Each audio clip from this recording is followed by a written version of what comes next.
Monsieur le ministre, alors j'ai Monsieur Woerth, Monsieur Muet, Monsieur de Courson, Madame Groscost, Monsieur Rodet, Madame Pécresse. Oui, brièvement.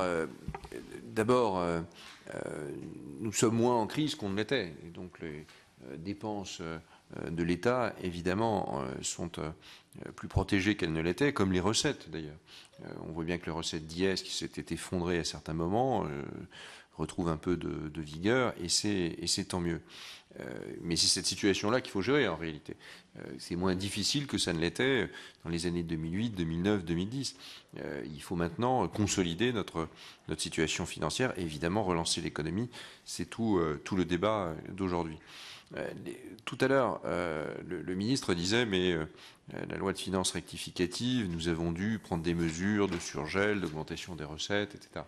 Mais c'est assez normal. Toutes les lois de finances rectificatives font l'objet de mesures de cette nature. D'ailleurs, sinon, il n'y aurait pas de loi de finances rectificative.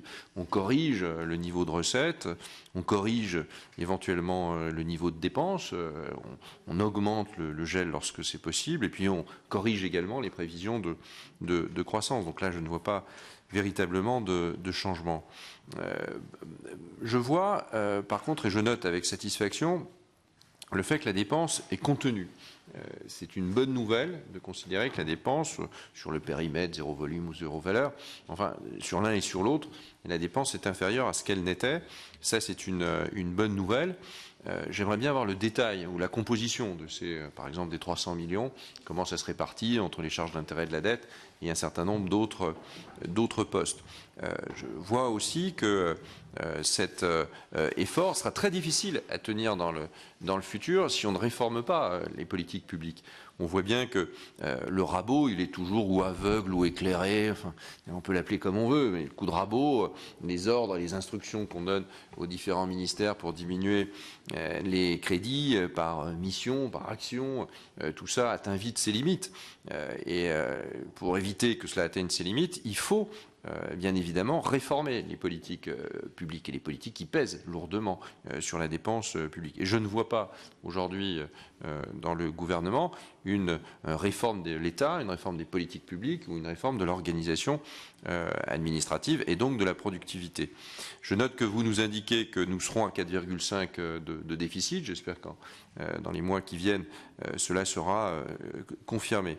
Enfin, j'ai quelques questions peut-être d'actualité. Tout à l'heure, le ministre de la Famille a indiqué qu'on allait augmenter un certain nombre de prestations sociales. J'ai entendu ça au détour d'une question d'actualité, le RSA et la CMU-C, la couverture maladie. Nous sommes en guerre.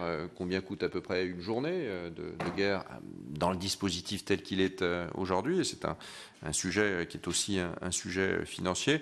Et puis, garder cette idée également que ce serait bien qu'on relève le statut du débat sur le projet de loi de règlement, parce que c'est très important de pouvoir parler des faits et pas uniquement des budgets. Mais c'est un vœu pieux, chacun le souhaite en général, et évidemment, personne ne le fait, mais c'est au moins, je souhaitais le redire.